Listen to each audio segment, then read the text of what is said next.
Hi everybody, my name is Victoria. Welcome back to my channel, or welcome if you're new here.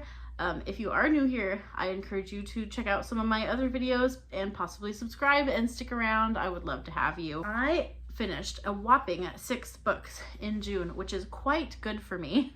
I've been averaging more like 3 to 4 books per month, so 6 is really wonderful.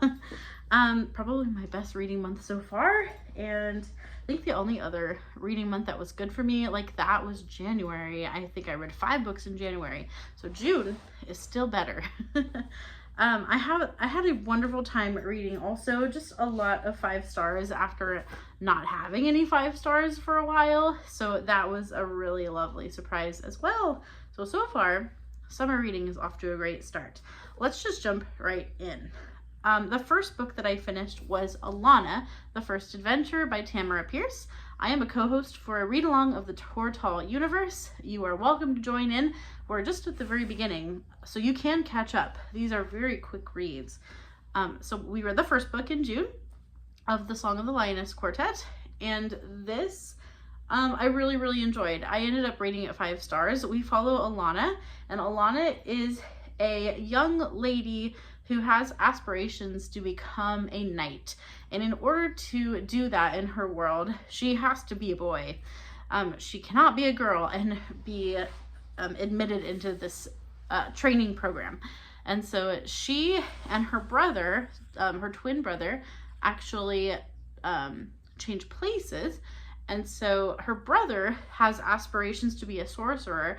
And so he's also sort of unusual because he is wanting to be a little bit more of like a book learned person instead of go be a warrior. And Alanna's the one that wants to be the warrior. So they swap places. So kind of like, it's like a medieval fantasy parent trap, if you will. And so she goes off to be a squire. And that's her whole goal, is to become a squire and start this training process to become a knight. And so she does that, and it's all about her journeys. There's a lot of identity questions in here, and also like gender identity and grappling with her also growing up and really knowing she's a girl and having those kinds of experiences through a girl's eyes, but really not wanting to be a girl and presenting as a boy to everyone in her world and having to do so that she can become a knight. So it's also a little bit like Mulan. It's very similar. So yeah, I really liked this. I thought the characters were a real strength of this, and all the people that come into Alanna's life. I thought Alanna herself was really strong and a really well-written character. She does exhibit a lot of like the middle grade kinds of struggles. I would say like older middle grade struggles and like going into your teenage years. And so I thought a lot of that was just handled really well. And the people who come into her life that kind of like help her along with that journey, there are people that discover she's a girl and who are still supportive of her, so that's also nice to see. And yeah, I just thought also the magic was cool and the world building was cool. I want to learn more. I would say the ending, I like reflecting on it, I want more information about like what happened at the end. And from what we talked about from people who have read this before, I think we don't really ever get that information, and that makes me sad. So I guess the books going forward are not going to have a lot to do with the actual resolution of this book and the magical side of things. Sounds like we're going to go in a different direction with the other books. So that I was a little bit sad to learn that, but I really just enjoyed this from beginning to end. Yeah, I just started, actually. I just started the second book for our next live show discussion. So I'm really looking forward to continuing on. And so far, I'm liking the second book also, but I'm 1 chapter into the second book. So yeah, I ended up giving Alanna 5 stars, as I had very little to criticize about it. I thought her friendships were really awesome and lovely. And so that was definitely a big strength of this, is the people who Alanna meets along the way of her journey. And so this is just the beginning of her journey. I'm excited to find out what happens to Alanna going forward. And next up, another 5-star read. Who am I? Had no 5 stars for like so long, and now there's a bunch. I read Wild Dark Shore by Charlotte McConaghy, and this is one of my book of the months for this year. I think it was March, in the March box. And this I read for Tiffany's Ocean prompt on the summer book bingo board, and obviously it fits that prompt. Very much an ocean cover and also an ocean setting. So this is set in a remote island.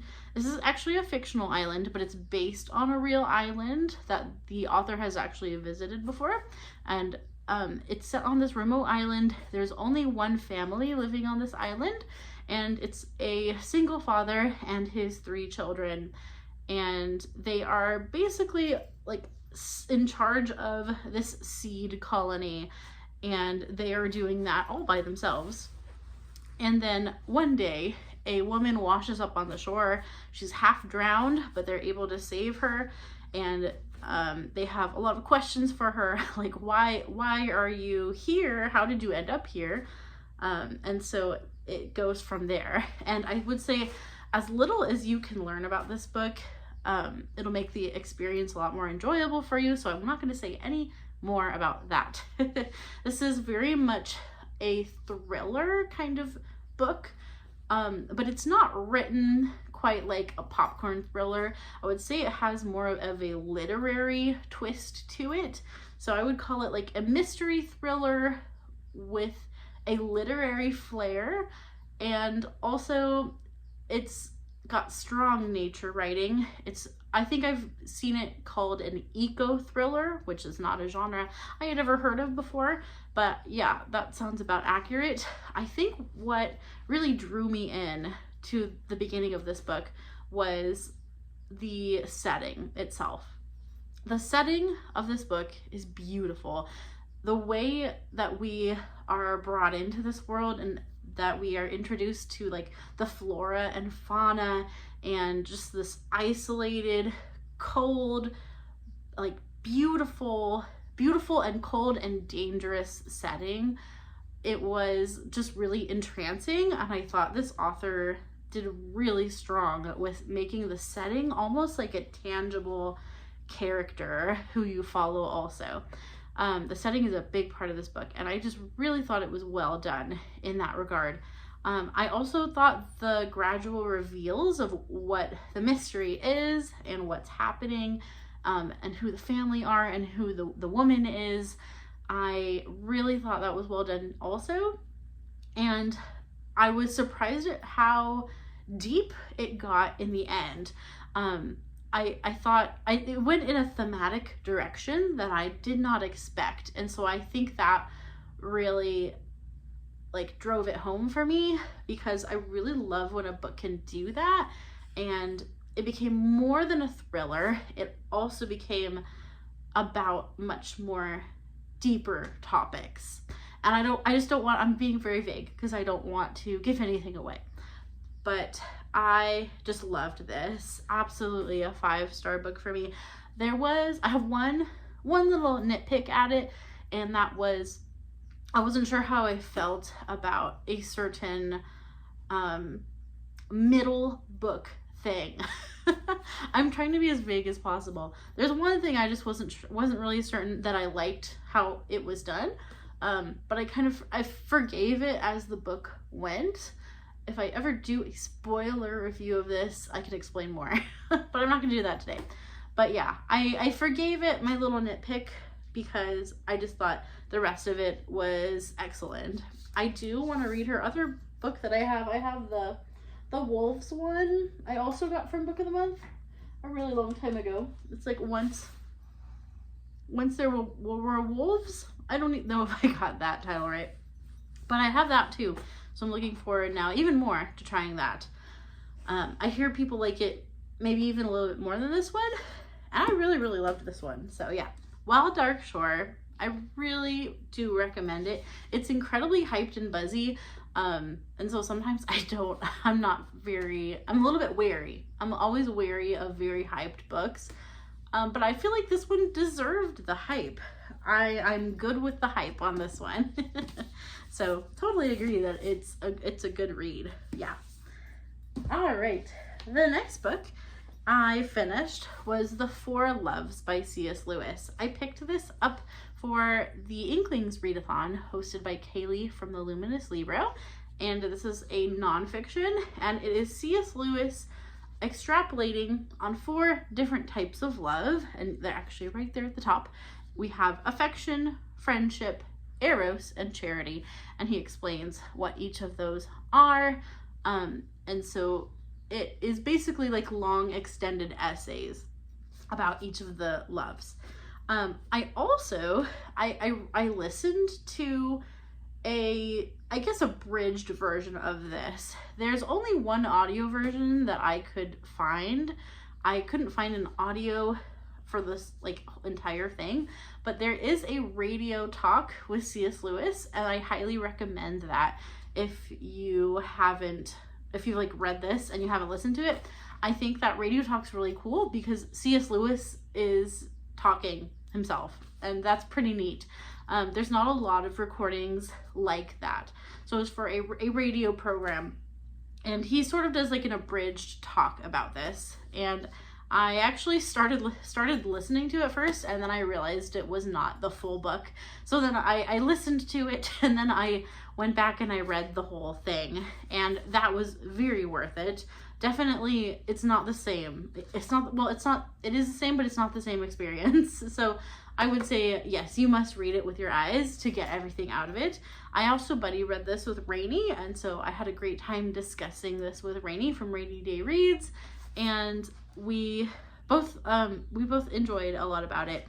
There are some things that I think dates it a little bit, because C.S. Lewis shares a lot of like his own opinions about relationships, and sometimes his 50s male view was not relatable anymore to a modern reader, and also a female modern reader. I didn't think some of the things translated very well into a modern age, especially when he's talking about like marriage and men and women and relating to each other. There were some things that just didn't quite hit correctly. They didn't quite hit right as they probably did when this came out, and it was very clear that he was more thinking that men would read this and that women wouldn't read this in some parts. It really felt like he's talking to men at certain points. So yeah, that's some interesting things also about friendship and opinions about men and women and being friends, and also like male friendship versus female friendship that I was just not quite on board with. But I recognize that he lived in a very different time, and that reflects a lot in this, more than some of his other nonfiction books I've read. That comes out a lot more in this. So yeah, I think it was extremely worthwhile. I loved it. I really did.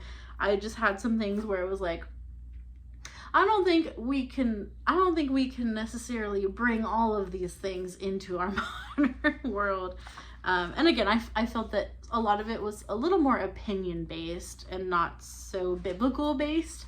And so you have to take that for what it is.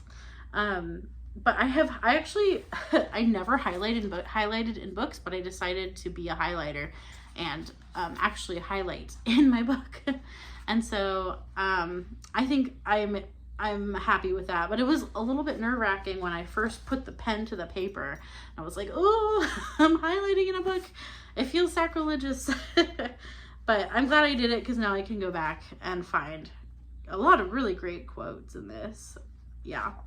It was probably not my favorite nonfiction of C.S. Lewis ever, but it was really, really strong, and I highlighted a lot of it, and I got a lot out of it. And I had a great time talking to Rainy about it. So yeah, I would give this one 4 stars. next I finished Watermoon by Samantha, Sotto, Yambao. And this one is another book of the month. Also, did I get this in my March box? I think I also got this in my March box. Probably. I think I got it in the same box with Wild Dark Shore.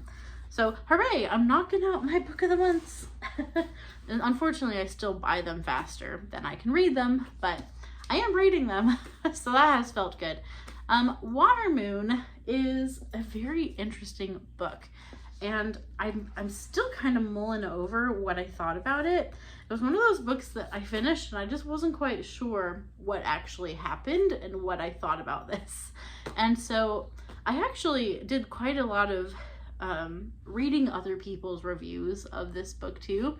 And so I try not to do that always, because I never want other people's reviews to really influence my own, but I think it was actually helpful for me with this one, because first of all, I did listen to this, and I think that's maybe not the best way to go with this.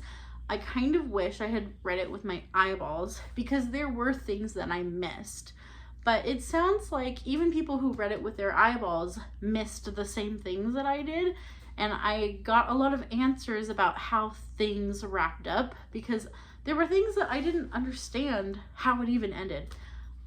I'm going to try to give you a synopsis, or at least a initial synopsis. So this is about a magical pawn shop. At least that's where we start in this universe. We start at a magical pawn shop, and there is a old man there when you are first reading the beginning of this book, and he is retiring. Like, that's his day of retirement, and he's passing it on to his daughter. His daughter is now going to take over the pawn shop, and they are basically hidden behind a ramen shop, but not like literally hidden. It's kind of like, it's like an alternate universe. So sometimes when people go into the ramen shop, it actually turns into the pawn shop, and it only happens to certain people when they need to get rid of something. They have something that they're carrying around, like emotionally, that they need to get rid of. They have some sort of regret or something holding them back, and that's who walks in the door. And the door only opens to you if you are a person who has something of regret that you want to pawn. And so it starts there. Like, super cool premise. I felt like what this book ended up doing, I was absolutely not prepared for. But that's okay. It's not necessarily a bad thing. But I think also the way we got there sometimes didn't make sense. I think this book felt, at a certain point, this book felt really disjunct, and I was just not able to like immerse myself in the world, because by the time I did, we would jump to something totally different. It was kind of like I don't want to say portal fantasy, because it's not exactly portal fantasy, but it's kind of like we are going through mini portals to all these different things and ideas and all these different settings and worlds. And sometimes it was cool, and other times it was just too disorienting. I felt like maybe we tried to do too much, and then where we ended up, I didn't get all the things that I was supposed to get. And then I had to read reviews, and then I was like, oh, that's what happened.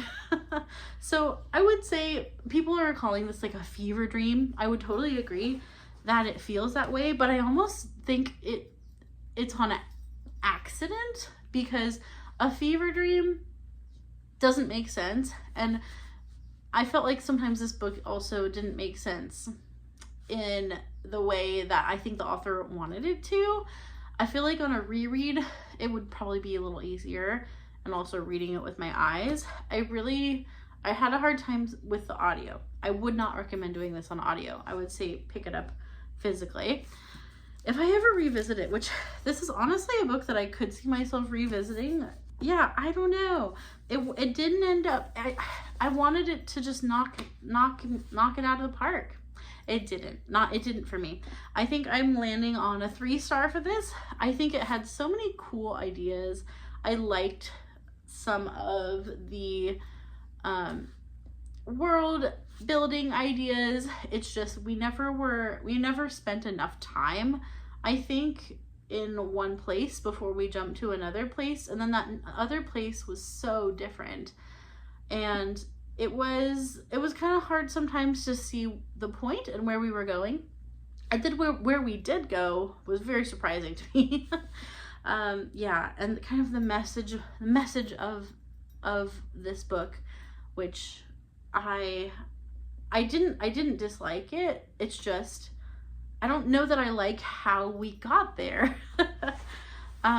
Yeah, just this is kind of a weird book. And so I would be curious to see what else this author has written. I think there's some skill here. I just feel like maybe this book needed a little more direction. And I also felt like there was a good amount of insta-love. The relationship between two characters became more of a center than I think I would have known going in and I would have wanted. And then I felt like that was more of the focus when I really wanted more of the world and less of the relationship.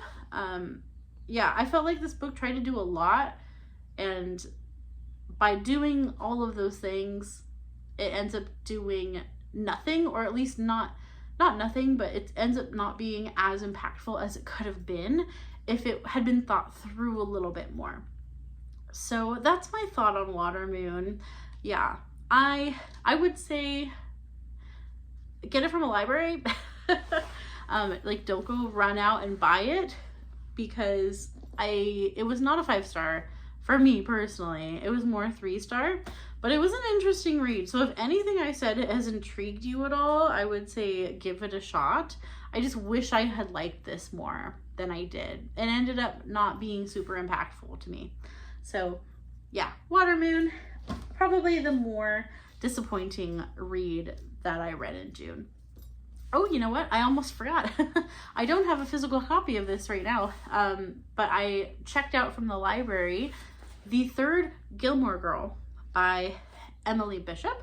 And if you are familiar with Emily Bishop, she was the matriarch in Gilmore Girls. And that's how most people know her now. However, I didn't know that she was a Tony Award-winning Broadway star. Had no idea.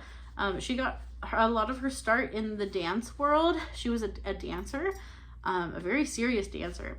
And then she also got into a chorus line, and so she won a Tony for her role in a chorus line. I had no idea about that. And so this is about her beginnings and her whole career, basically, leading up to Gilmore Girls. And so it's her memoir from her point of view.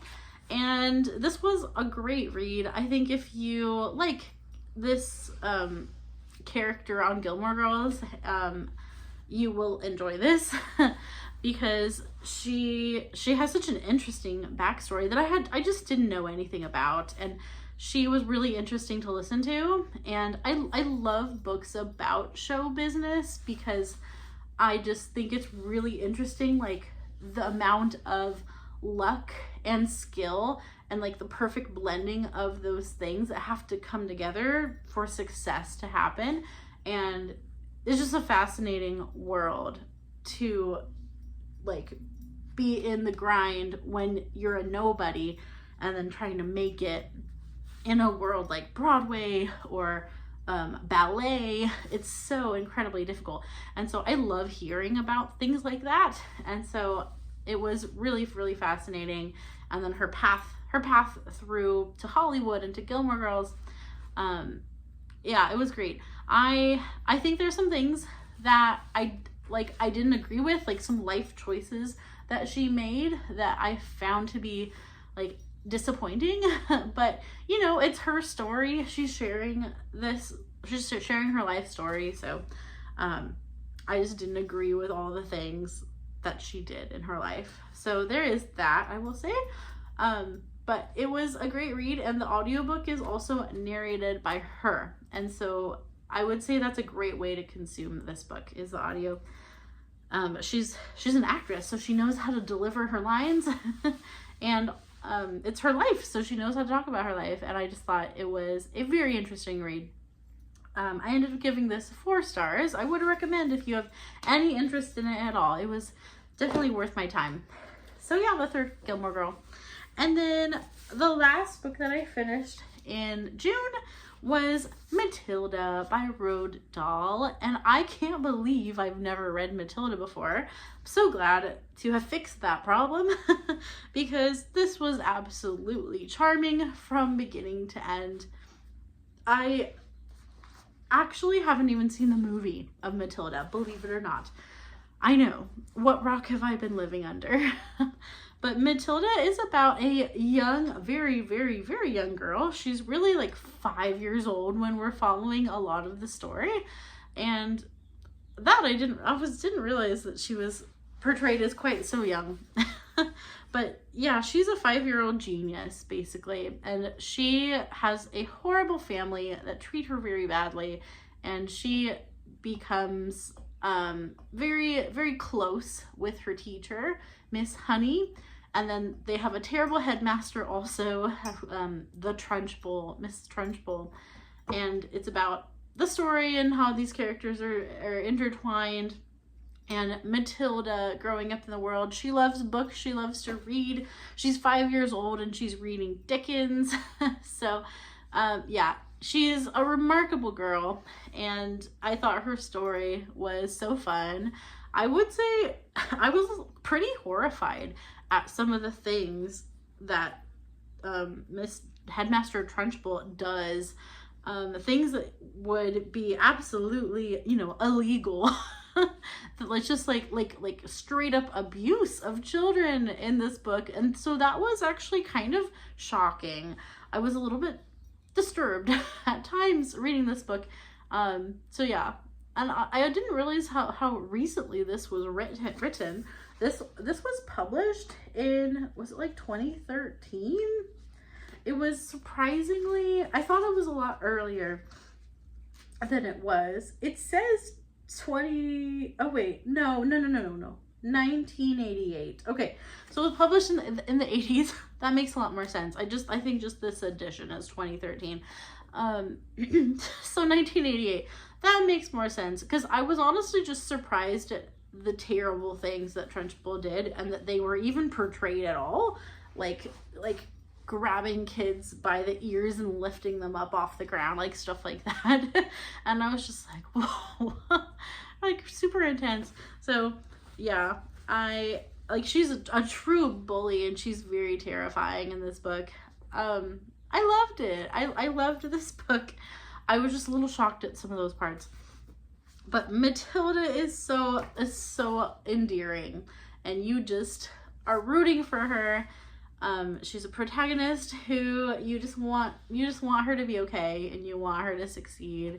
And I thought this book was just so much fun. And Roald Dahl's writing, he knows how to like portray children also, and adults, and like the differences between them. And I just thought it was so good. I loved Matilda. I gave Matilda 5 stars. It was a very easy 5-star read.